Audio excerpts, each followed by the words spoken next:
Welcome, ladies and gentlemen, to another instalment of Breed to Succeed. Unfortunately, not like what was planned. Nick Hooper joins me. Firstly, welcome, Nick. Paul, nice to be with you again, but unfortunately in virtual circumstances again. In virtual circumstances, and this is pre-recorded. We're recording this, it is Thursday night tonight. We're recording it prior to, we've got Ian Fulton coming up very shortly, which is huge to get him as a speaker. But we've just had to do a massive change from the plans that you guys had laid out, Nick, and we're probably going to touch on a few of those, I suppose, new plans, if you like, as going forward, plus some very, very exciting news as far as the a couple of prizes. Yeah, very much so. Look, I think you and I have talked about this. We're all disappointed that we've been unable to do the live shows. Again, it's been very frustrating for the team, and Kath McIntosh put in a hell of a lot of work, and unfortunately we find ourselves as we are. Though very excited to hear what Dr. Ian Fulton has to say in the session that will follow this recording. So thrilled that we've got his expertise to share with everybody. Absolutely, and we've got to say a big thank you to all the sponsors, especially naming rights sponsors, Kentucky Equine Research and Barrastock, along with Woodlands and Lower Long Farms. Make sure you get that right, Nick. Don't you get that one wrong in any way, because they got on board, all of those were on board last year as sponsors, and they came back on this year, and we're looking forward to having those live seminars, and they will happen next year, and I know they will. If anyone knows Kath McIntosh, they will definitely be happening next year. Everyone was excited about it, but we just had to change the way we do them. So we're going to have this one with Ian tonight. You and I and Brett are going to get together, we believe, on the 12th of September. Time hasn't been finalised. This one's going a bit later because of me. I had a prior engagement on this Sunday, so we had to juggle a little bit around me, but I'm not sure about a time for us on the 12th. Well, what time would you like to do it, Paul? We can let everybody know here live that this is decision making on the run. Right, 7 o'clock, September the 12th, because 7 o'clock. The way I see it, between yourself and Brett, I'll need the hammock set up. I'll have the sleeping bag ready, so I'll be ready to be tucked into bed at 9 o'clock. And if you guys are still going, I'll just hit end stream when you guys finish, so it'll be fine. You can just hand the meeting over, and we'll just look after that and close it out and say, beep, beep, beep, beep. That's all, folks. Thank you. That is it. Rightio. We don't want to hold Ian up too long. What are we doing with these great prizes that were on offer? A free service fee to American Ideal, and also Pastor Stevens, kindly donated by Woodland Stud and Lower Long Farms. Well, it would have been well within the rights of Woodlands and Lower Long to not put these prizes up of a free service to American Ideal and Pastor Stephen, but both of them, both organisations felt that it was only appropriate that breeders get the support of these two farms, and they have very generously continued to offer these two service fees as prizes, which will be drawn on the 12th of September. Couldn't be more grateful to them, and I think that any breeders will be incredibly excited still by that prospect. Now, previously you had to attend one of the live sessions, but we've changed the requirements naturally because we're not having them. You now, to be eligible, you need to be a member of Harness Breeders Victoria, and your membership needs to be received by email by midnight on the 6th of September.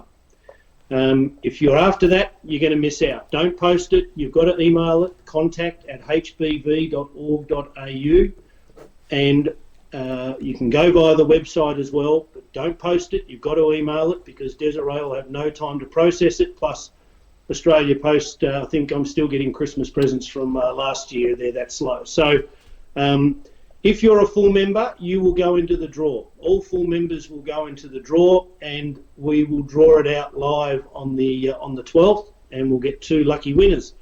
There are conditions that apply, and it's for this season only, the services. They're not transferable. You can't sell them, and there's no free returns if you don't happen to get a foal. So there are a couple of other conditions, but they're the main ones that we just want people to know. But greatly appreciative of Woodlands and Lower Long Farms. It's been absolutely superb that they put them up because they're two of the best size going around.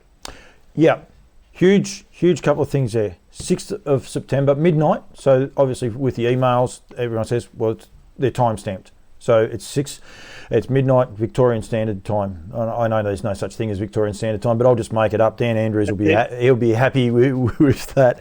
And there's a reason for that as well, because we've got to be able to get them all together, get them to you before we go to the 12th, which is all you say about mail. It's all still a logistical nightmare as well. Everything else. That's right. I've got to find a pair of scissors sharp enough to cut up all the names that Desiree emails me, and I fail plasticine, so this could be a challenge. Can I give you a hint? Yes, please. Get it printed out a bit bigger. I didn't do it. I thought, this will be good to have them all nice and thin. It does messes with your head. It's no good at all. I'm not cutting them up because they're not coming to me. So that's the only piece of advice I'll have to print them bigger, mate. That's my job, and apparently Desiree's sending me down an AV to draw it out of. And if you don't know what an AV is, I'm not going to tell you. So. It was asked for me to do it last year, and what did I do last year? 12 shows. I didn't once get away from my Kentucky equine bucket, which has disappeared, but it used to be down there on the floor actually for a long time. So I did have a Kerr bucket there all that time. It is huge, like we joke about it, but there are terms and conditions, as we said. Non-transferable, must be used this year, and there are other things. So make sure you get on board. I suppose it's if you're watching our feed and you don't want that, don't want the prize, please tell us while we're still live if your name has been drawn out, because we can redraw it. We may not do it at the very end of the show. We might do it sort of towards the end of the show, Nick, but we might do it that way so people do have that option that if for some reason they don't have a horse, they're not breeding and the likes, give someone else an opportunity to win it as well. So please tune in from 7 o'clock on the 12th of September for myself, Nick Hooper and Brett Coffey. You've got to thank a few of the other speakers that were going to be attending these meetings, plus all the sponsors in the trade displays as well, Nick. Yeah, that's right. Look, Jim Vasey, Dr. Ian Fulton, Dr. Christy Tyler all put their hands up, along with Angus McKinnon. You've obviously got Ian talking to you shortly, so we're grateful for that. We'll do our best to get Jim, Angus and Christy involved next year.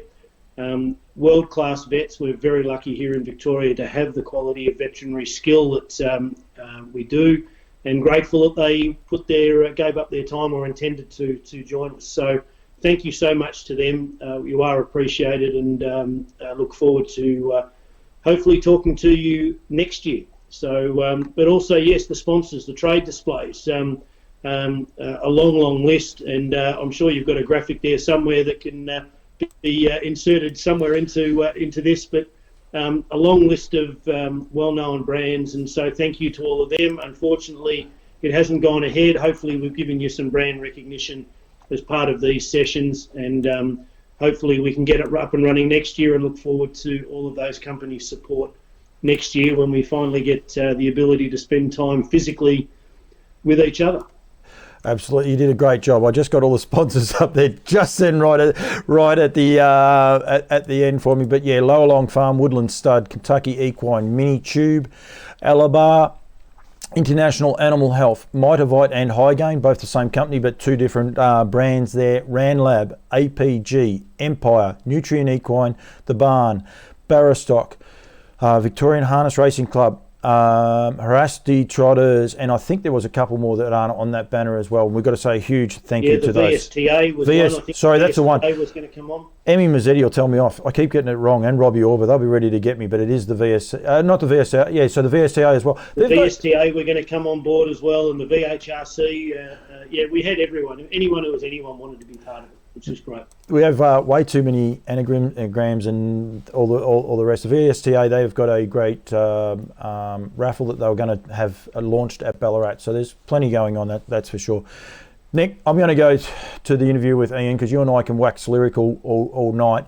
If people have a question, Nick will be watching the live feed. As I said, we recorded this on the Thursday night, but Nick will be definitely watching, and I can contact Nick quite easily through phone. So if people do have questions, once Ian's finished his conversation, I'm sure you'll be only too happy to come on and join me, mate, and we can answer some of those questions for people going forward as well. Very much so. I look forward to it on Sunday. Thank you. I'm going to throw now to Dr. Ian Fulton. Thank you very much, Nick. Rightio, now we are live and I am joined by Dr. Ian Fulton. Firstly, thank you very much for joining the Harness Breeders Victorian Breed to Succeed seminars, Ian.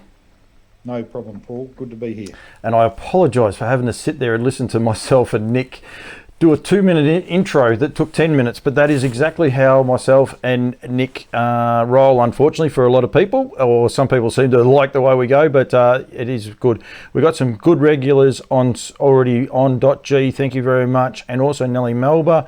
You're right, it is very, very generous. Please fire your questions through for Dr. Ian Fulton from the Ballarat Veterinary Practice. You're saying to me there before that it's been in operation for 72 years, not quite in the same mode that it's been, but roughly 72 years the practice has been in existence. Yeah, no, it's been going, it's 77, 1945 it started, Paul, and small animal clinic still on the existing site, and the horse hospital that's been in existence now for 30 years. So yeah, it's a long story. It is indeed, and you're a second generation vet too, so it's in your blood, isn't it? Yeah, my father said I wasn't that smart to become a vet because I should have seen all the trouble he had, but yeah, I followed in his footsteps and been wandering around this district since I was about 5, looking at various animals of different shapes and sizes. What we'll go to your you're going to go through a talk in a second, but what drew you to horses? What brings the love of horses for Ian Fulton? I think it just didn't have enough lateral thinking to think of anything else. I rode horses when I was younger with my father's secretary. She was the local secretary for the vet clinic, and I used to go out to her place a lot and ride horses and travel with my father, and he started doing a lot of horse work in the early 70s and just intrigued me, and just couldn't think of anything else to do. And young horses, we're talking tonight about foals and leg conformations, and I would imagine when to treat them and what to worry about and what not to worry about, I would imagine, and all the rest. But the breeding side of it is something that you're very keen on? Yeah, I guess I did a lot of breeding work earlier in my career before I went over to surgery, but I see the outcome of a lot of breeding every year of both sick and healthy foals that come past me, and seeing what people have to deal with sometimes, is really difficult in the breeding situation. Difficult foalings, weak foals when they're born, out at midnight in the rain. I've been to some of the best studs in the world, and I've been to the backyards of the Ballarat district to watch foals born. So yeah, it's a tough game, and you've really got to be dedicated as a breeder to stick at it, because there's a lot of disappointment as well as a lot of joy. So yeah, it's a very interesting and intriguing part of the industry. Rightio. I'll actually go to this one. I'll let you whack that screen up when you're ready to go there, and I'll rejig some things around. So how this is going to actually work is that Ian's going to do us a Zoom link, and he'll actually start talking. And the problem that you have when you do Zoom links this way, quite often Ian will be talking and going through his display, his talk, and he won't actually see me because you'll be reading and talking. So please, if you fire your questions through, you can fire them through, or even just wait towards the end and then start bringing them in. Please, I encourage everyone to get involved. I want people to, but it's one of those things that it's just a little bit tricky the way we do this. It works really good, but there are some little side parts that can make it a little bit tricky. What I'll do now, Ian, you've got the floor, and if you see me put my hand up, that means we'll try and stop for a conversation if we can, but otherwise, if you're happy to keep going, I'll let you keep going if you like. Okay, thanks very much, Paul. And thanks to Harness Breeders Victoria for inviting me along to give this seminar tonight on angular and flexural deformities in foals, which I've coined as bent and crooked legs, because that's what we get confronted with every day. So what I'm hoping to do tonight, if I can get the Zoom PowerPoint to work, is to take people through what we see, and the goals of the presentation is hopefully that people know how to recognise the problems of lower limb deformities in foals. I'm sure a lot of you already do, but we'll go through it in detail. And then probably the next important one is, when should you take some action to avoid missing the opportunity to fix a lower limb deformity in a foal? And also describe the ways that you can try and fix these bent and crooked legs, and the techniques that we can use to help you. So this horse on the screen here was a bit unlucky because you can see it's an adult, robust horse, but it's got a really badly bent off forecarpus. The cannon bone's not in line with the radius. And although the horse has grown into a nice fine specimen, like the person handling it, it's not going to be much of an athlete with that type of conformation. And this is one of the easier ones to fix in the younger animal. So that's just an example of one that missed the boat. Okay.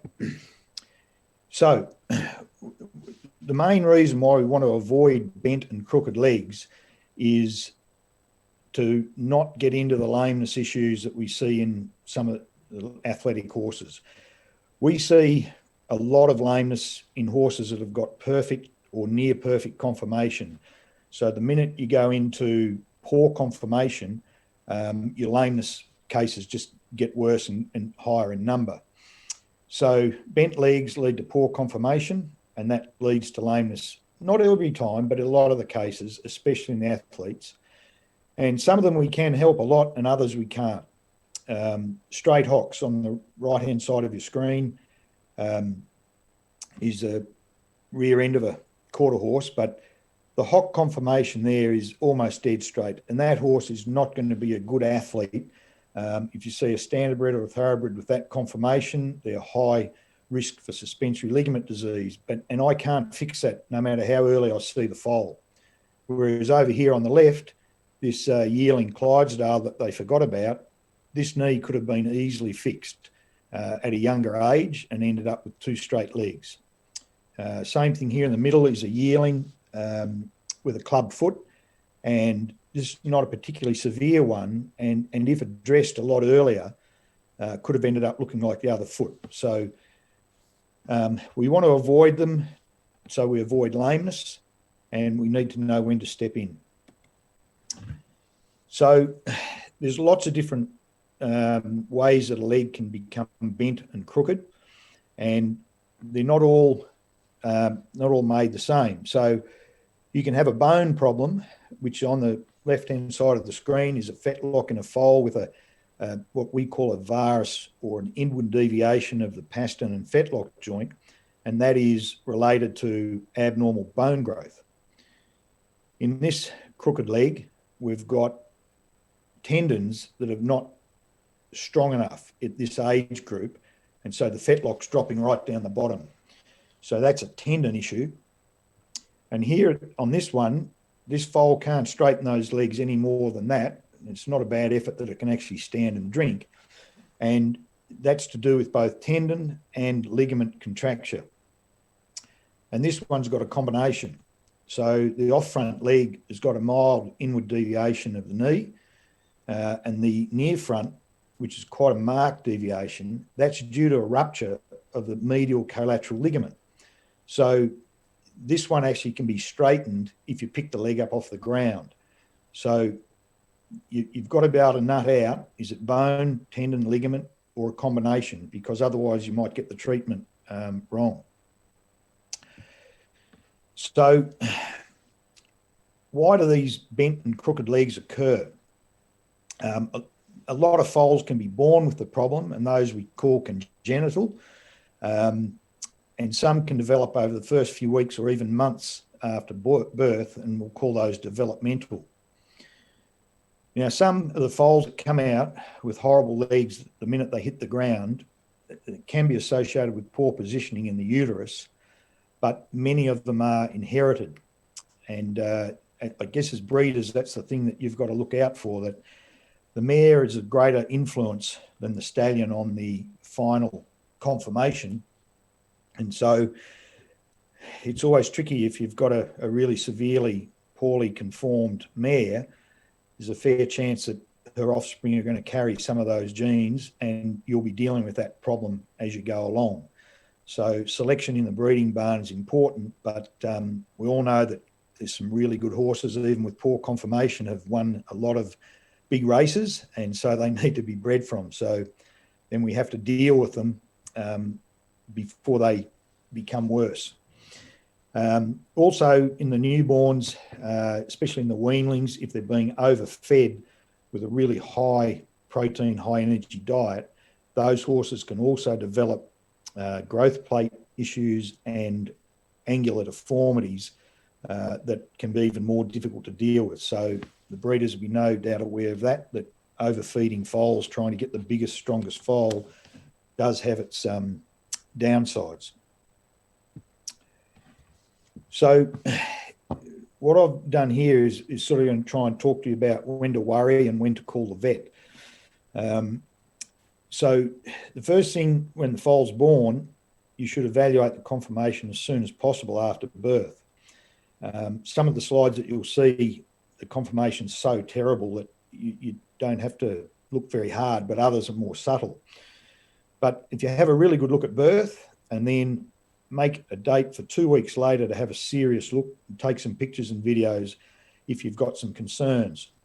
So the foal in the centre of the screen there has got a mild in this leg, a little bit worse in this leg, what we call carpal valgus, or outward deviation of the lower limb from the knee.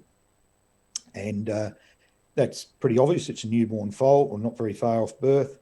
And here's one from behind where the hocks are actually touching each other when the horse is standing still, because the tibia and the cannon bones are at such a great angle.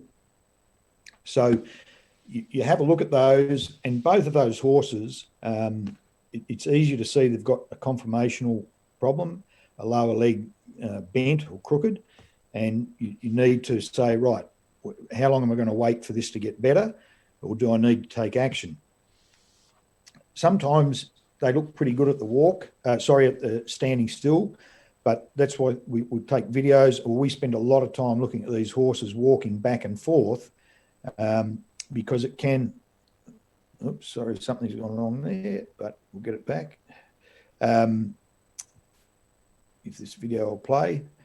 So we can watch them walk towards us to see which leg's worst, how the legs throw during what we call the flight phase. As the foot's coming forward, we want to be able to see if there's any fetlock. This horse has got quite severe knee problems, especially in the near front. But we also want to see when they're walking, are there any problems down in the fetlock, because this one wings in quite badly, even though the knee's pointing out. So you need to spend a fair bit of time looking at them walk up and down, and that's not always easy in a young foal with its mother. And if you're out in an open paddock, the foals are usually ripping around. And so we do spend quite a lot of time trying to get them to walk up and down beside their mum to help make those decisions about how bad something is. So these are the two examples here, is when would you worry and when would you call the vet. On the left side of the screen, this is a windswept front end. It's a terminology given to this foal. Looks like it's been blown over in the wind. It's got a severe valgal of the off fore and a varus of the near fore. You'd want to call the vet straight away on that one, because if that foal spends much time running around trying to chase mum for a drink of milk, it's really going to injure the small carpal bones and also the fetlock. And believe it or not, you may well be able to fix this foal, but if you leave it 2 or 3 weeks, you might be well past your window. Whereas this one over here that we showed before, it's a very mild, not a severe bent or crooked leg, and you wouldn't call the vet. You'd wait 2 or 4 weeks before you'd see what's going to happen. And I'll give you some time frames for each of the joints as to how soon you should worry. But the best thing you can do is just try to take pictures of them standing upright, so you've got a reference point to think back to. So I've got a list down the side here, and and some of the big studs will know this, but a lot of bigger places in the Hunter Valley, Kentucky, they'll have veterinarians examine their foals every 2 weeks and make decisions at 2-week mark. So if things are not too bad, at 2 weeks, take some photos. If at 4 weeks of age, if there hasn't been a 50% improvement in what you saw at birth, you should maybe give the vet a call and have a chat. You may not need to get them out just yet, but you should be starting to get worried. At 6 weeks, if you're not 80% happy, then have the veterinarian have a look. And as you'll see, when we get a bit further in with fetlocks and knees, the timeframes are different, but the 6-week mark is critical, because if you're dealing with some bad fetlock deformities or bent crooked fetlocks, you've a really small window of time to fix them. Now the vet will come out and that's his or her job to find out if it's just pure bone or soft tissue, ligament or tendon issue. And so, we'll line the legs up and try and look vertically to see if everything's lined up. And this foal, when it was walking, it looked like it had maybe a slight bend in the off fore, but when you line the horse up like that and get it standing square, I've got no problems with that horse. And then often what we do is we put lateral or medial pressure on the various joints to see if we can straighten a severe deformity. Because if there's rupturing of any of the ligaments or instability in that knee, that changes what we have to do. And depending on the severity, we'll often want to take x-rays. In the really mild cases, we're not going to do that and make people go through that expense. But in the more advanced or obvious cases, we'll take x-rays. And the reason we want to do that is shown here. So on the left of your screen, horse has got an outward deviation or a valgus deviation of the carpus. So this red line here should run straight down into the cannon bone. But as you can see, the cannon's off at about probably close to 20 degrees. So if we take an x-ray of that knee, it gives us a chance to look at the growth plate. And this is where all the action takes place for getting the legs to grow longer. So when your foal's born, there's 2 main areas for lengthening, and that is at the bottom of the forearm, this area here, this growth plate, and at the bottom of the cannon bone. So they're the 2 main really important growth plates that we want to look at. And a growth plate in the baby, this black line here represents cartilage. And that is what's going to grow and make that horse's leg longer. But if the leg's bent, if one side grows faster than the other, you'll end up with a bent leg. And if the leg's bent at birth and it just grows normally, it'll stay bent. But this is the reason why, as I said, not every case needs an x-ray, but here's one that is not going to get better with surgery. It's got underdeveloped bones. If you look at the nice carpal bones over here, compared to these that have still got a lot of cartilage around them, this horse doesn't need surgery. This horse needs a lot of splinting and supporting to try and let these bones catch up.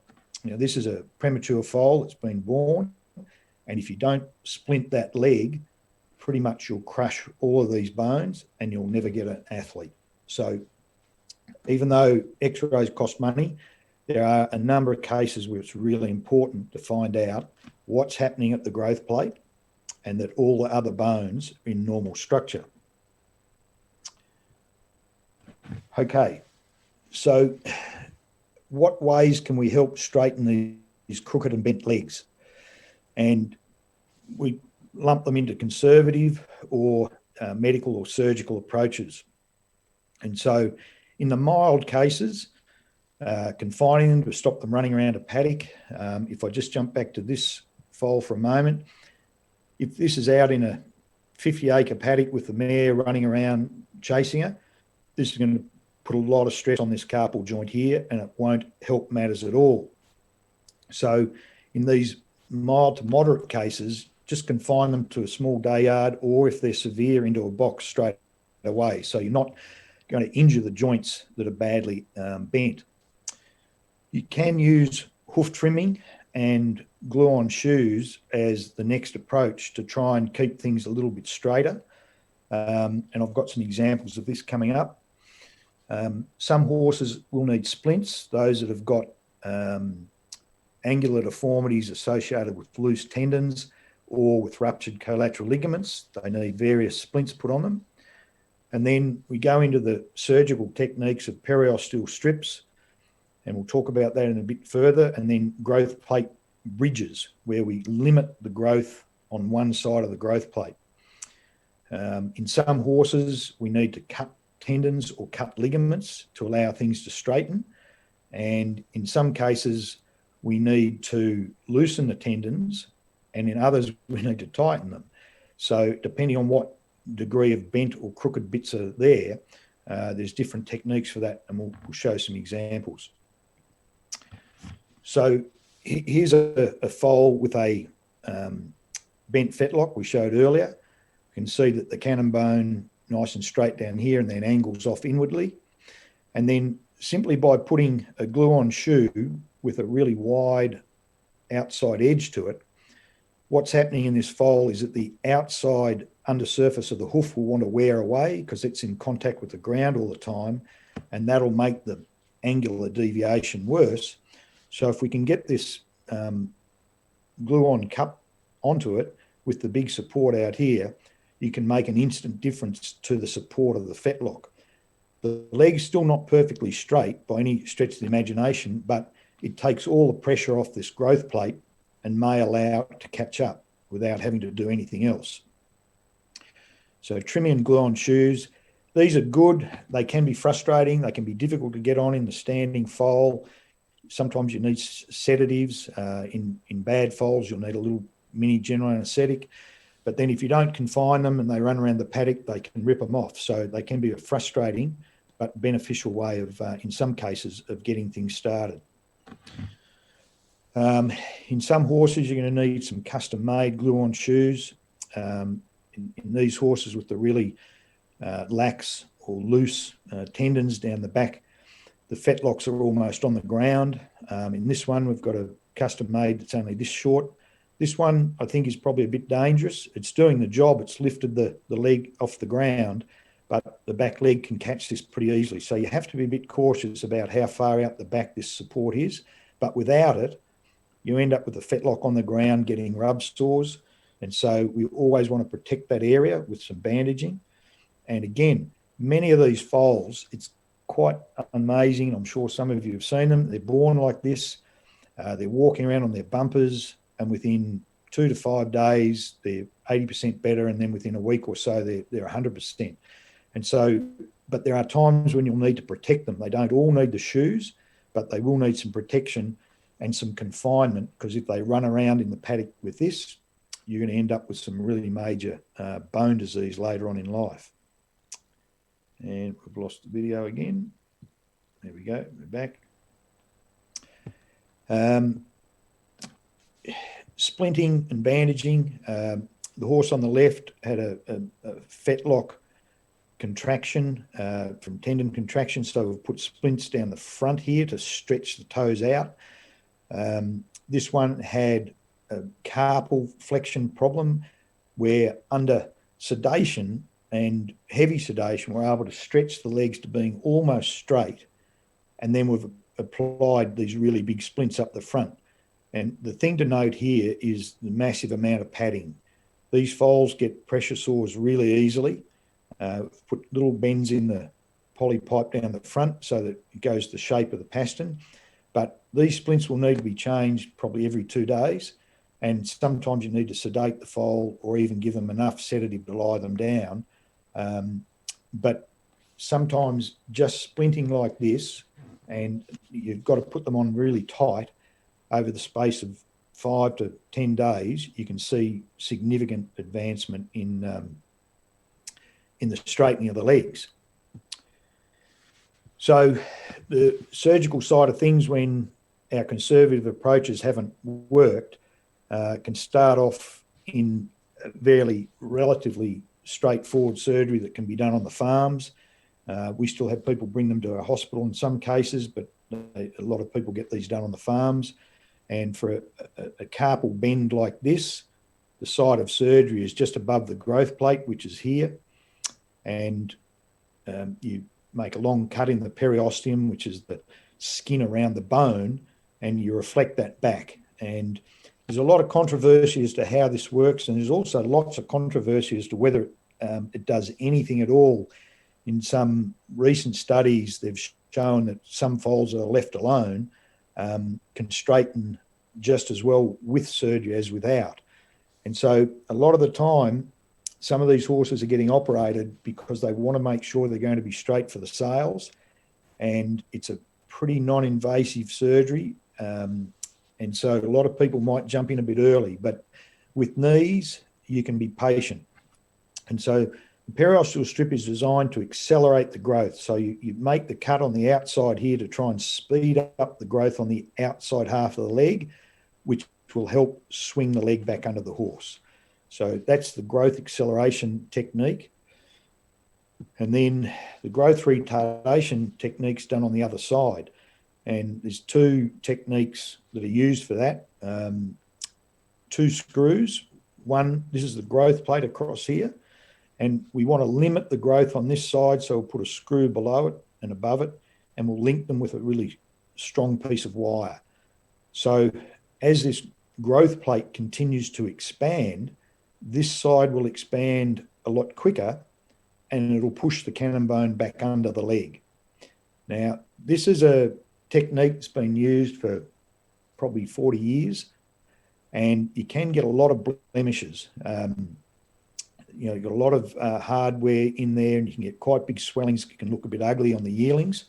And so this technique was developed where you put a single screw across the growth plate's across here, and that screw keeps that stops that growth plate from getting bigger and opening up. And again, this side grows quicker, allowing the leg to come back under. So they're the two common techniques for what we call transphyseal or growth plate bridging to slow the growth on the right side of the leg. There are some issues with this technique. There's some horses can develop some problems, but either way, there are complications in some horses. They're very fine skin over the screw heads. If they get rub sores, they can get infected. So they're not always straightforward. So we'll go through some specific examples of different joints and some techniques that we use. And this is just a variety of what we can see: a single leg valgal deformity with the outward deviation of the lower limb. We've got a bilateral valgus here with severe knocked knees. This horse is not going to do well running around a paddock, and it needs a lot of help early on.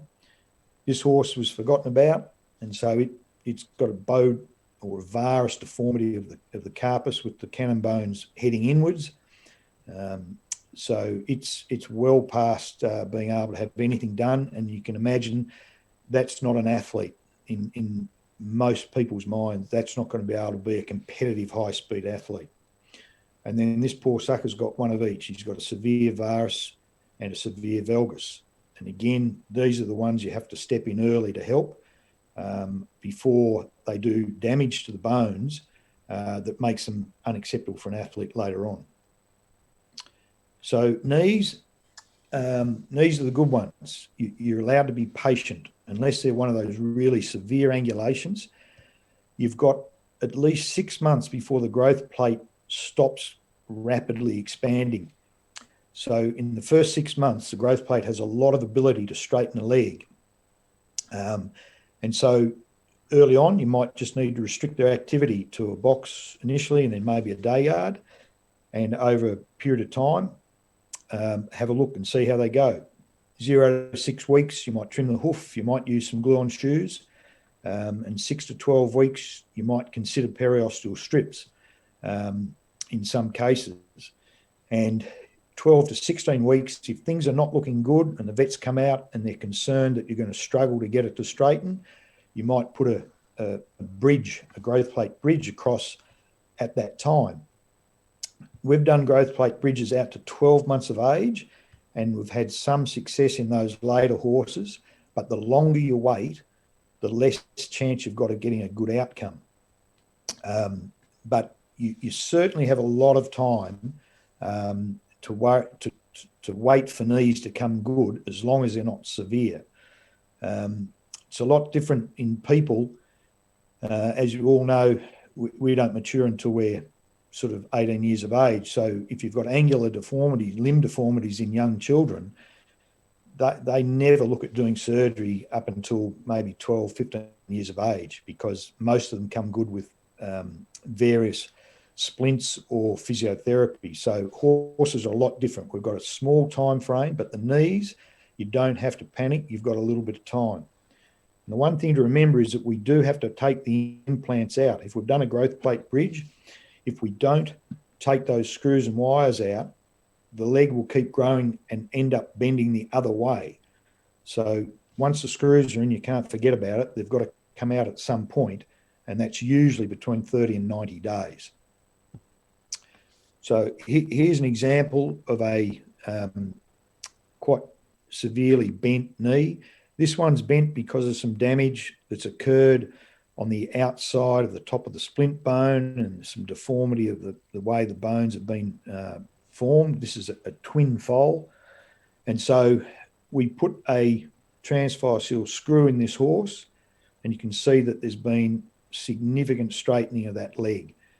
We've still got some abnormal bone structure here, and this was not a racehorse, I will tell you that, because if we saw this in a potential racehorse, we would think this has got an average prognosis for racing, because it will get some arthritic disease in these joints.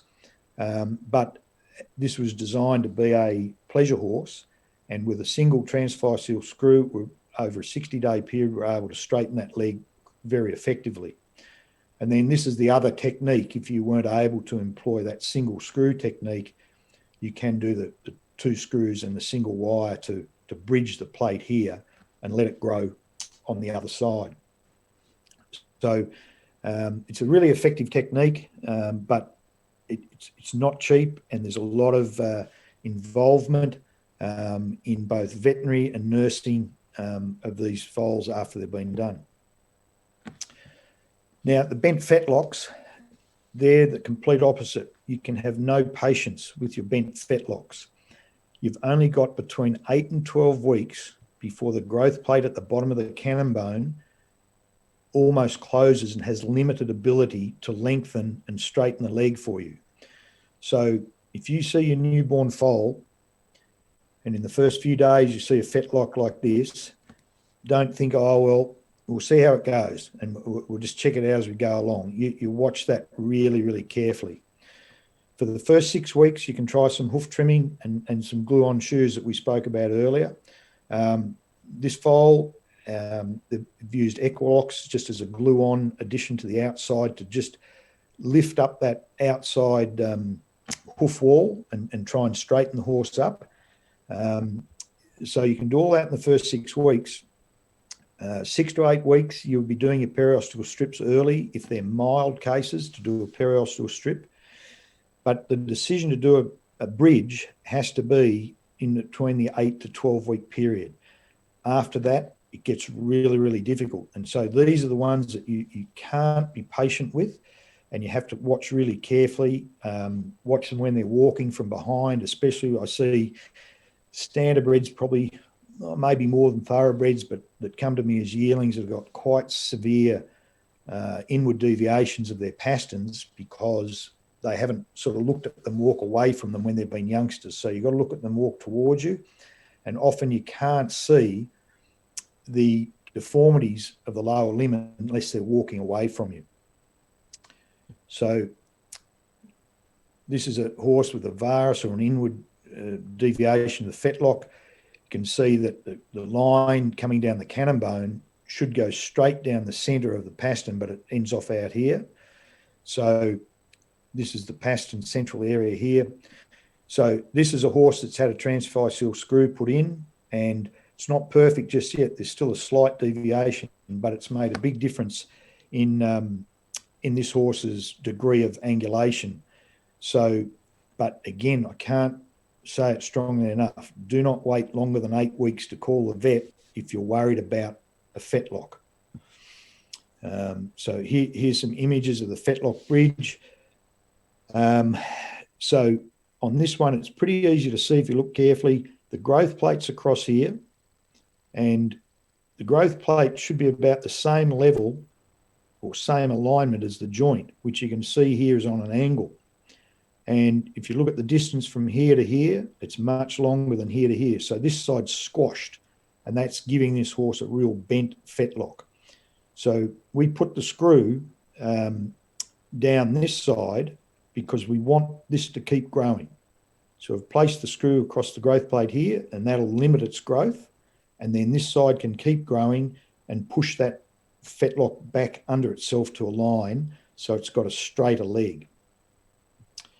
Now, some people have started doing this. I haven't done one of these surgeries myself because we're not in the biggest breeding area of the world at Ballarat, obviously. But this one is interesting that the Fetlock joint's straight and this growth plate is parallel with this one. But if you look down here, the pastern joint is not in the same alignment. If you look at the two red lines, those two should be parallel. So what they've started doing is putting screws across the growth plate here to get this growth plate to lengthen and try and straighten this bone, which is obviously quite asymmetrical. And and again, this is early. You can't leave this till 4 months of age to say, let's see how we go. So you need to be onto this early. Okay, so we've got bent hocks. They pretty much fall in the same category as bent knees as far as the timing and the approach. You can confine them. You can do some hoof trimming. If they're not improving significantly by 8 weeks, 8 to 10 weeks, get some x-rays. You can do your periosteal strips at the same sort of time, 8, 12, 16 weeks. And in mild cases, that'll work. But some severe hocks need bridging. And if you don't, you'll crush the small bones and they'll have hock disease and they won't be good athletes. So in these ones, it's a bit trickier, this surgery. You've only got a very small window, but you put a long screw through this growth plate to allow this side to grow faster. And again, screws have to come out, otherwise the legs bend. Okay, so most of that's the bone stuff. We'll talk just briefly now about some tendon problems. You can have contracted tendons, you can have loose, weak or slack tendons and how you're going to fix those.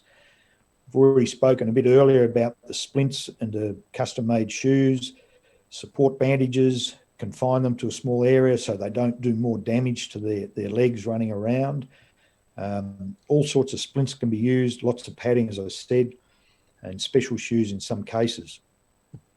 So these are weak tendons or slack. They haven't, so the muscles haven't toned up well enough. We showed this one before with a little heel extension out the back, and many of these will come good without any other intervention as long as you've protected the fetlocks. This one is not a good case. These horses are never going to be athletes unless you can get that to straighten, because they'll just crush their knees at high speed. So this is a horse that would need what we call a fibrosing agent. You can try splints initially, but frequently in this particular conformation of a back at the knee conformation, these horses, if you inject some fibrosing agents into the muscles at the back of the leg, you can get these to straighten up significantly. But again, you don't want to leave these too long, because if this horse runs around the paddock chasing mum, it's going to do a lot of damage to these developing bones. Now we've got, as opposed to weak or slack tendons, we've got contracted or over tight tendons. 3 examples. We've got a fetlock flexion. You can't straighten these fetlocks because of tendon contraction. We've got this weanling that's been left too long. He's got a pastern hoof contraction, so he can't stand on the flat of his foot. And this one with a carpal contraction, and you can't straighten that leg any straighter than that. So they come in all shapes and sizes. With the fetlocks that are mild, you might be able to put these splints on and stretch them out. Again, as I said, lots of padding, change every 2 to 3 days. and don't let them run around because they'll wear their toes out pretty quick. But splints can fix a lot of these. And in the case of the knees, we put these big splints on. In the feet, one that I showed there with the contracted feet, you can use toe extension. This is an older horse with a shoe on. You can use these glue-on extensions, equilocks out the front, just to try and help put some tension on the back of the leg to stretch the tendons so that things will straighten out. Probably over 10 years ago now, they discovered that if you use oxytetracycline in these horses or these foals with severe contracted tendons, not the loose tendons, you can get some quite remarkable improvement in knees, probably more so than fetlocks. And you have to give a large dose, like this is an adult dose of antibiotic, and you have to be a little bit careful because it can cause kidney damage. And so you want to make sure you've got a very healthy foal, and the veterinarian may want to monitor with some blood work before you give a second dose. Some horses need 2 or 3 doses, but that can really help some of these severely contracted tendons without having to worry about going to surgery.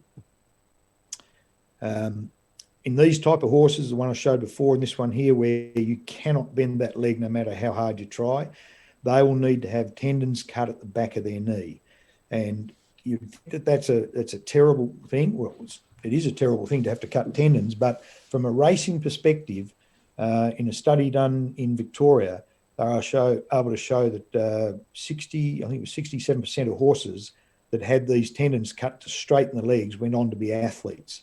So if you treat early, there's a long time for these horses to recuperate, and they can be fine as athletes. So I think that's it for me, and welcome any questions you might have, and I'll do my best to answer them. Thanks very much. Right, and I'll let you get out of the blocked off screen. We've definitely got a few. Can I just say thank you very much before anyone else says anything? That was just sensational. I was fascinated. I've written notes down everywhere, so if no one else fires a question, you're still going to have to answer all of mine if you don't mind. But we do definitely have a couple of people already involved. I'm not sure if you're able to get out of that one at all, Ian, or not, but it doesn't matter. I'll stop sharing. So there we go. The one thing I took from that, just very quickly, it's possibly got a lot easier now to diagnose it. Simply, the one thing that I took from where you said, the 2 weeks, monitor it every 2 weeks, but also being able to take pictures. So the way iPhones and all these phones now start to work with such good cameras on them, it's the sort of thing that people could take the pictures, send them to their veterinarian, and be able to keep a pretty good study on each of these horses. So going forward, people should be diligent, and we should be able to, I suppose, have less wastage, if you like, in the racing industry, simply by being able to diagnose these problems a lot easier. Yeah, that's probably how, for small breeders, that's how I would see most of these cases in the first instance. They send me a video, they send me a picture of the legs, and I'd say, don't worry, yes, worry, and I give them the information. And it's one of those really difficult things in the old style practice. You have a consultation face to face, the vet drives to the property, costs the person a lot of money, and and you might not do anything. You might just say, oh no, you don't have to worry about that one, and everyone feels a bit disgruntled because you've charged them for not very much work. You know what to do, and they've paid you for 30 seconds worth of work. So I think we're all au fait with telemedicine now and how it works, and so and the client sends you a picture, a quick video, you can relieve their worry in just a text message. And if you're worried, you can say, no, I want to see that again in 2 weeks. And then when you eventually get to see that horse, if you have to, it's worth it. You're not just doing it for 30-second comment and then drive away. So you're exactly right. That's how I see most of them.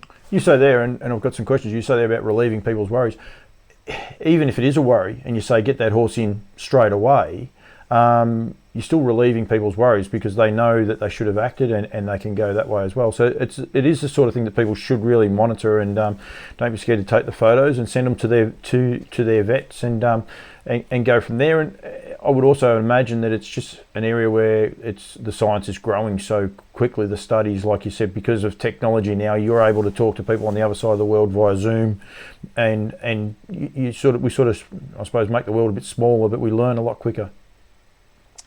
Yeah, it's an interesting scenario, the bent and crooked legs, because if athletes weren't the outcome, people might be a little bit more patient. And certainly, I would say mid-80s to early 2000s, periosteal strips were being done with gay abandon, because we want straight legs, and we want them to look perfect for the sales. And they're probably, in a lot of cases, maybe overdone. And same with growth plate bridging. It's such an invasive surgery, and there's complications that can lead to major troubles that you just don't want to jump into early.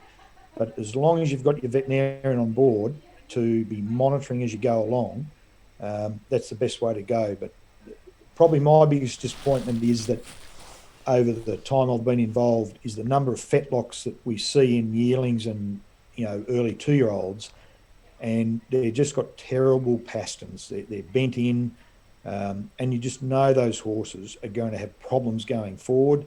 And the horses are still competitive to some extent.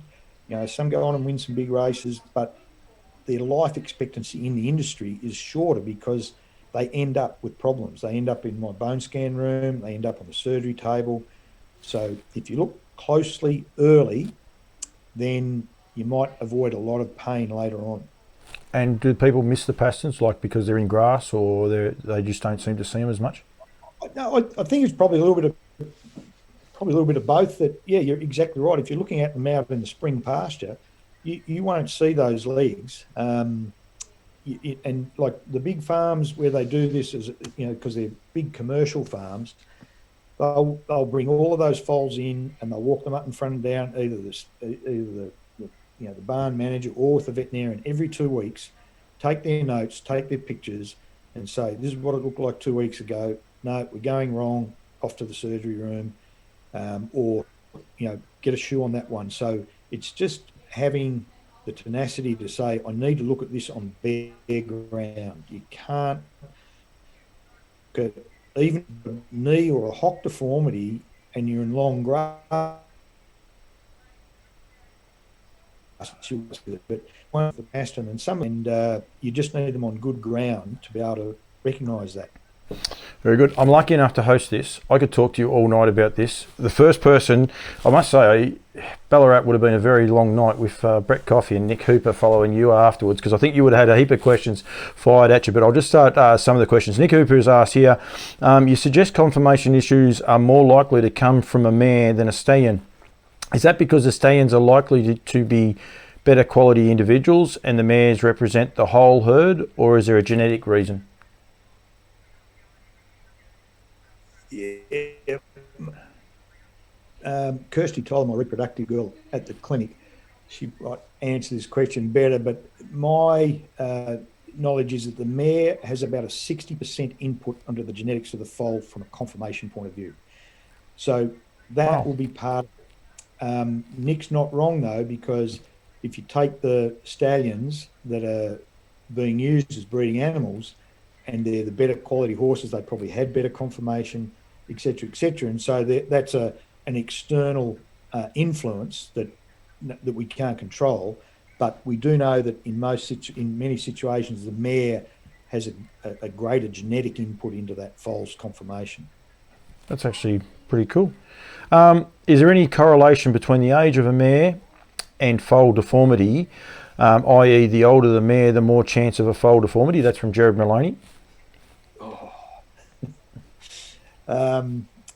Yeah, I'm a surgeon. I'm not a reproduction specialist, but I'm not aware of it. I think that there's in really, really old mares, there's probably more chance of getting weaker foals born rather than deformed foals. But I'm not aware that older mares will necessarily put out more bent and crooked legged foals. Murphing, who's a regular with us. Thank you, Ian. A lot to think about. Melissa Main, a name I haven't rang before, so welcome, Melissa. In regards to confining foals with leg issues, Is it a soft or firm surface is best? Great question. Like, do you put them, is there any preference or just the confinement? Yeah, it's a catch-22 situation, because if you confine a foal into a box situation and they don't move around a lot, they can actually end up with their tendons contracting up.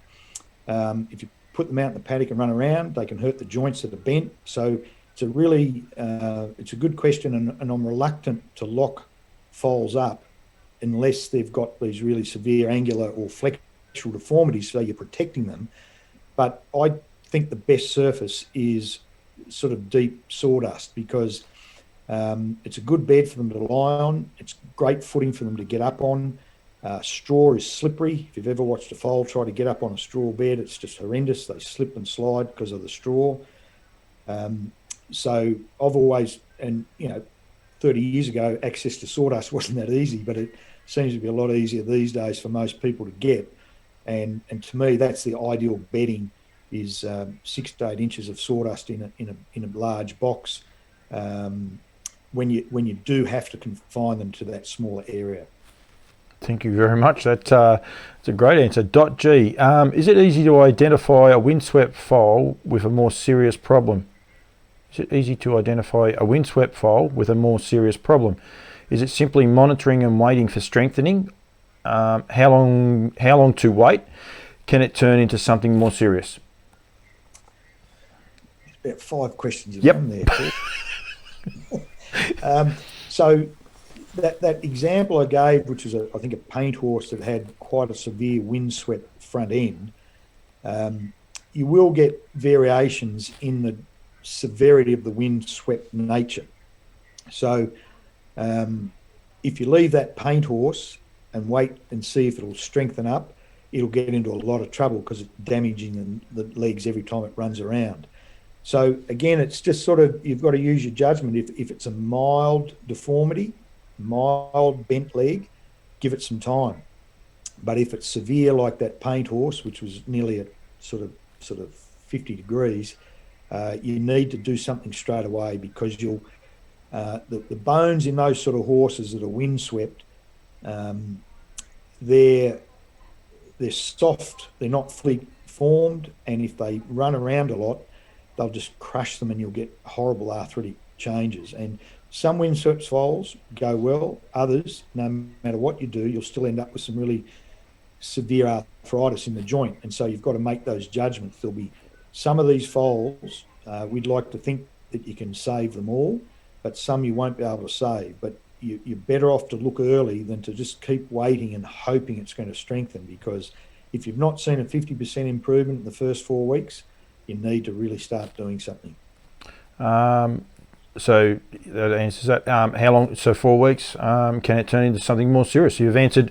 You did pretty good. I reckon you got through all of those questions. We don't have too many more questions on here, unless I've missed something.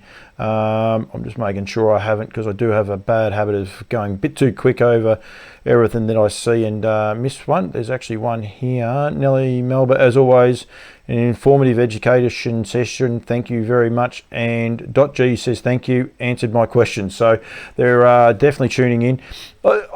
I would take in the one thing about what I'm hearing is a lot of probably discussions with your vet. I suppose probably one of the key outcomes I'd say is have a good relationship with your vet, so you can send them a text message, because I imagine if you get a text message from someone that says, and you don't know them, and they say, is this foal okay or not, it's not quite as easy. So have that relationship with your vet and talk to them and liaise with those as much as anything, and then monitoring and keep on top of things, and don't think it's going to go away.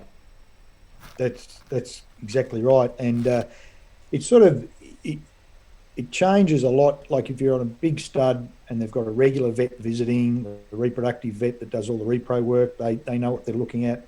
So that becomes easy for them because they're there nearly every day.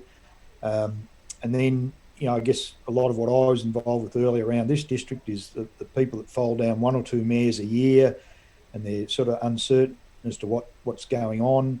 And that's more difficult because they don't know when it's going to foal, and you might not have a relationship with those people because you only met them once when they had a sick foal. So there's no question if you're going to be foaling mares down, especially even as a hobby breeder, you've just got to have some vets on board. And now with the limited access to emergency services that's occurring around Victoria, you really do need to talk to your veterinarians before the foals are born, so you've established a relationship, because as we've found out recently, you will not be able to send them to all the normal places you used to be able to. Because of the times we live in. Murphing very lately, but anyone else that does have any questions, I have got Ian on for a sec. Is joint ill a cause for deformities? Yeah, I could stretch that question out and say it could be. Joint ill, in most, the common sense of the use of that word is an infection inside the joint. Often it can be, seeded from umbilicus. If it's got a bit of an umbilical infection, you can get a bug in the joint, they get a hot infected joint, and people call it joint ill. And that wouldn't normally result in a deformity, but the ways that it can, there's two. One, it's really sore on that leg that it's got the infection in, so it takes all of the weight on the other, let's say, front leg. And so if that front leg has a mild deformity and it's limping around on it, you can make that deformity worse. And then the second way a septic or a joint ill horse can get a deformity is the infection gets into the growth plate of that leg and changes the way the growth plate is meant to perform, and you can end up with what's called a physitis, or an inflammation of the growth plate, and you can end up with a bent leg from that infection in the growth plate. So typically the answer would be no, joint ill doesn't cause joint deformities, but technically you can stretch it out and it will. Yeah, it's a great answer. Sorry. It is a great, no, I think it's a great answer, and it gets back to, don't think joint ill will go away either. Like you've got to get on top of these things as quick as you can. Jamie Lee King, who of course works for Durham Park, and we had Bruce Edwards on a couple of weeks ago, and Bruce was just sensational, so we must say a big thank you to Bruce. Could Ian give his opinion on, you had to say this word, periosteal strips versus bridges? I noticed you didn't have the other word in front of bridges either, so I'm glad of that. Personally had better experience with the results of bridges. Is one better than the other as an option? Yeah, I think that periosteal strips early days were reserved for mild cases, and if you do a periosteal strip on a 4-week-old or a 6-week-old foal on their knee with a moderate bent leg, a lot of them get better and do really well if you get in early and do them on mild cases. But a lot of people stop doing or reduce the number of periosteal strips they did because they know if they wait longer, things might straighten out. But then when you get to the sort of 4 months of age, 5 months of age, and think, oh, it's not quite right, I'll just do a periosteal strip now, I think your results at that age are a lot less encouraging. And so a bridge is always going to be better. And you can control what's happening with a bridge. You put it in, you're going to get a result. And as long as you take it out at the right time, you're going to have a positive influence. But the periosteal strip thing, and a lot of it is to do with the x-rays, because, and this might get a bit complex, but if the bent leg is due to a problem of the growth plate, periosteal strips will probably go well. If the bent leg is due to a deformity lower down in the joint, periosteal strips don't go well at all. So, and that's what I mean. You look at that foal that I showed early on that had the mild to moderate valgal knock knee, wasn't too severe. And we'll just do a periosteal strip on that, that'll be fine. Don't take any x-rays. And then they come back 6 weeks later and say, Doc, this is not getting any better. And then you take an x-ray and you say, oh, now I know why it's not getting any better. So I think that's sometimes what happens. But I think that, people get smarter. They know which ones to spend the money on. If you get to a point where you do when you need a transphyseal screw, it's going to work. So it's a big investment, and you've waited for a while and say, yep, we'll do that. And I think that we've learned, especially with fetlocks and now with pastons, you get in early with the transfiscal bridge, you'll get a good outcome. You get them in, usually they're out within 30 days.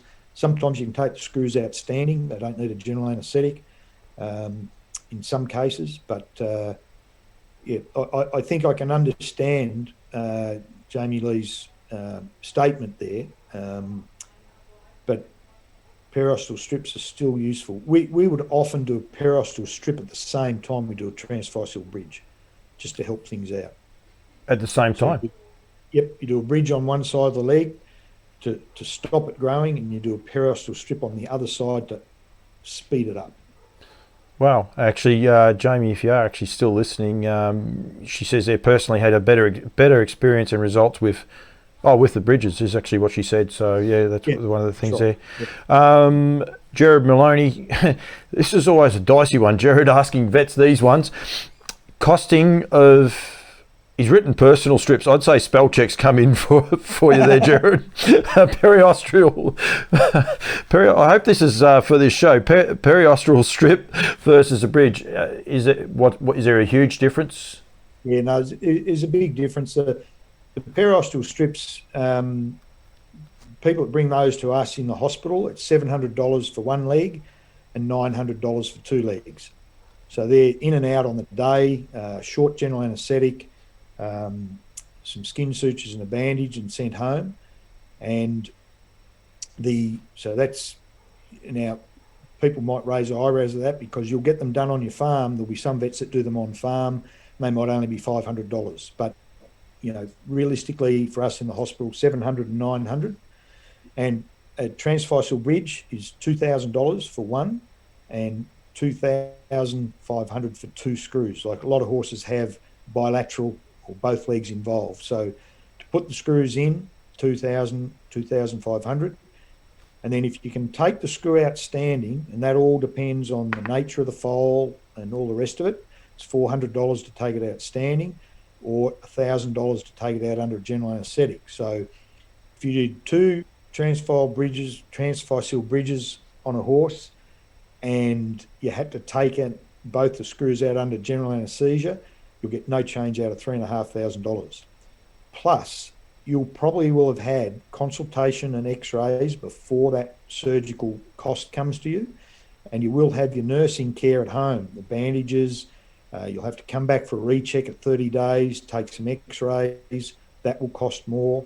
So the surgeries are those prices, but it's not hard. I've seen horses with bilateral transfiscal bridges end up with bills that are $4,500 by the time everything's said and done. The pre-op, post-op checks, check radiographs, come back a couple of times. So it's an investment. It is. One question I think a few people are going to say, so with that investment, if a vet suggests to do a bridge, they're not suggesting it lightly either, because it's an expensive and I would imagine traumatic experience. Anytime you put a horse under anaesthetic, it's not ideal either. And so to get, you don't lightly do them. It's not like you just say, well, we're going to do this because we think it'll work and we've got no other work. We haven't got any horses in the barn, so we might as well go and do it. You don't take it lightly, do you? No. Like the minute you put a screw in a foal's leg is the minute you start worrying about the problems. There's lots of problems. As I said, the single screw technique on the knees, there's a small subset of horses that can get major growth plate abnormalities and end up with horrible bent legs. You can get infections in the screws. There's been cases where when people have been trying to take the screws out, the screw's broken. There's a million ways to mess it up. So if you want to do it, you want to make sure that it's exactly what's needed, and it is definitely needed. Jamie Lee King said, thank you very much appreciated. Alex Hurley, I'm not reading your comments out at all. And I think Jared, I'm not sure which way Jared's going there, but he likes the way I'm not sure. I think that's going back to, they're getting onto the personal strip part. We're not going to go there. Is there anything that breeders can do during gestation, this one you won't like as much, to help reduce the chance of deformities in a foal, or is it, oh, she's killing me here. Predominantly, yep, that's predominantly careful mare selection.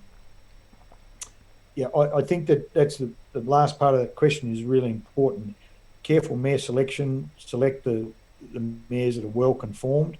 And the other part of the answer is nutrition. Like if you just want good nutrition for your brood mare, so you're not overfeeding your brood mare. If you've got enormously fat brood mares, you may end up with more problems with your foals, sometimes just because they're so big, they don't come out easily. But I would think that the best way to try and produce your healthiest foals and with good legs is A, broodmare selection on conformation, and B, good quality nutrition during pregnancy, which you may need to seek help from either a nutritionist or a veterinarian if you're a small time breeder. We've actually had a couple of those seminars, and these seminars at the minute are sponsored by Kentucky Equine Research and Barrastock. We had Andrew Soper on and David Nash, I almost forgot his name, and he alluded to that. We've also done a couple of the years before as well on nutrition and different times when horses need different stuff and how important that is. And it's again a little bit probably like your strips and your research with people over the world. It's getting smaller and smaller. People have a much better understanding of different feeds at different times, different weights for mares, and it's raising a better foal, which is better for everyone, isn't it? Yep. Jess Tubbs, such an interesting session. Thank you so much, Ian. As a small-time breeder, this information is invaluable. Early intervention can produce such great outcomes from a raft of issues, and it's been terrific to learn about deformities, bent legs, and management. I just want to say one thing. Jess Tubbs, I'm not sure she's small time. I think she's medium size breeder now. Jess, you don't get to say that. She loves her. She's a great person to follow on social media. Lara J Farm, they do a great job, and really, really appreciate it. Thank you very much, Ian. I could talk to you for ages. We have been on hookup for a little while. I can't thank you enough. If anyone else comes in, but I'd just like to say thank you very much for your time. Also, I go through thanking a lot of the sponsors, and we had Dr. Angus McKinnon and Jim Vasey prepared to give their time up as well. But the Ballarat Veterinary Clinic, yourself and Christy for volunteering to give your time up for the open seminars that unfortunately didn't happen, but I must say thank you very much for doing it, and thank you so much for giving up your Sunday night to sit here and chat with me tonight. I've loved it, and I think the feedback I've been getting off the feed is everyone else has really enjoyed it as well. No problem, Paul. It's been very interesting and pleasure to do it for you. Thank you so much. I'm actually going to let you go. You can log out any time you want because I'm going to go that way. Thank you. We'll let Ian go. I've just got to very quickly. I appreciate his time. I think it's just tremendous the input that people have been able to gain from there. Jared Maloney, yep, it was terrific. Blanche Poole as well, very, very informative. It was great. Probably a pity we couldn't have got to Ballarat to sit there and be able to listen to him, but it was just a great session. Very quickly, just want to make sure we look after all of our sponsors as well. And as I said, the Ballarat Veterinary Clinic, we can't say thank you enough for giving up their time there. Also, all the other, these were going to be the trade displays at these live shows. Now, these live shows will be happening next year. I'm sure of it. Dr. Kath McIntosh will make sure of it for sure.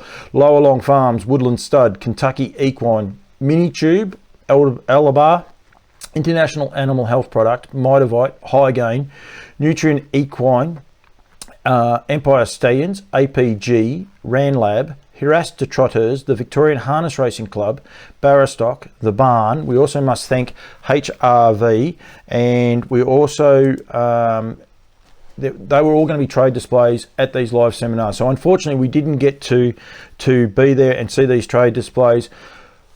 I'm not sure what we can do, but we'll try and do some things for these people over the journey. But please, any of those sponsors, if you see their products, make sure you go and see them. Barrastock and Kentucky Equine, they've been doing a great job. Go back and watch the seminars or get in touch with Barrastock and KER as well, because they've been done a great job.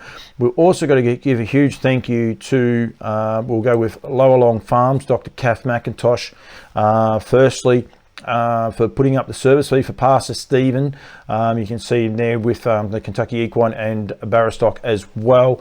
That's going to be drawn next week with 2 weeks time, September 12. I'll get onto that in a second, but with Nick Hooper and Brett Coffey. So that's some lucky member, and I'll go through the terms and conditions, can win that one, as well as American Ideal through Woodlands, proud sponsors of mine and proud sponsors of Breed to Succeed. It is just tremendous what they've been able to do for these seminars as well, and you got the chance of winning a fully booked out service fee to American Ideal valued at $12,500. It is terrific. Dr. Kath McIntosh has sent me a couple of messages which I will read out, but what I want to do is make sure people are aware of our last show, which is on Sunday the 12th of September. So in a fortnight's time at 7 p.m, we will be going live. Brett Coffey and Nick Hooper, strap in. It's going to be an amazing night, I believe. I think the way these guys read pedigrees and look at pedigrees is terrific. I've been told that it's going to be one pacer and one trotter is what they will be doing, and ETA of finishing is about midnight, I think Nick said. But no, it'll be a lot of fun actually, and they do pedigrees. They've got 2 case studies that they're going to go through and highlight what people actually look for, that's for sure. Just making sure I've go through these. Great show. Thanks, Alex Hurley. Kath McIntosh, 2022. Too many twos for me, Kath, but we look to make these seminars happen again. They definitely will happen again. And we encourage all sponsors to get involved with Harness Breeders Victoria, as well as everyone else, to sign up and become a member. And I will go through that again. Kath said here, it's been very disappointing not to have a live seminars. We appreciate everyone's support. One more live session to go and then bring on 2022. Kath, I think you're forgetting about the end of this season. You've got a lot there to go on in the breeding barn very shortly. Ashley Haynes, congratulations to all that have worked hard to make these informative sessions happen. Thank you very much, Ashley, for your input. Everyone else's input, I must say thank you. Don't forget to win the service fees to American Ideal and Pastor Stephen, or Pastor Stephen. You will only win one. You won't be able to get both of those. You must become a fully paid up member by midnight, the 6th of September. That's a fully paid up member of HBV. You must send your email into contact@hbv.org.au, and if it's not in by midnight, your name doesn't go into the draw. No name in the draw, no win. So you miss out on the chance of winning a free service fee to both American Ideal there, donated by Woodland Stud, and also Pastor Stephen there, donated by Lower Long Farm, formerly Northern Rivers Equine. How am I going, Kath? I got the wrong one wrong, but Lower Long Farms I definitely got right. And again, I'll go one more time. I don't mind thanking the sponsors, but thank you to all those sponsors. As I said, Harness Racing Victoria are not on there. There are a few people on there that should be on there too. So really good. I look forward to catching up with everyone on the 12th of September. I think it's going to be a lot of fun. I thank everyone for getting involved. I hope I haven't missed any of the comments on there. There's been plenty of comments put on there, which I really appreciate as well. Make these shows worthwhile. They are a lot of fun, and I think well done to every person tied up with Harness Breeders Victoria on the committee, Nick Hooper and all. I think you do a great job. These are terrific, and they show by the numbers of people, watching, and also the number of people joining in. Desiree's got me just before I cut off a note. 2022-21 membership has been extended through to the end of the racing season this year to align. So anyone who is currently a 2020-21 member will go into the draw. Renewals for 2022 will go out later this year. So if you are a member of the 2020 to 2021 member, you are eligible for this one. Don't panic. But the renewals will go out, I would imagine, before January, so you sign up later this year for the 2022. Please make sure you're a member. You're mad not to. American Ideal, Pastor Stephen alone. Big thank you to our sponsors, both Barrastock and Kentucky Equine. I've got their logo right behind me. I apologise for that, Kentucky Equine, but big thank you to them. Thank you to everyone else that has been going there. I'm no Richie Benno, and there is no personal strips afterwards either. Thank you very much. So I've appreciated it. Had a lot of fun. Thank you everyone for joining me. We'll be back September 12 at 7 o'clock. Thank you very much for joining me.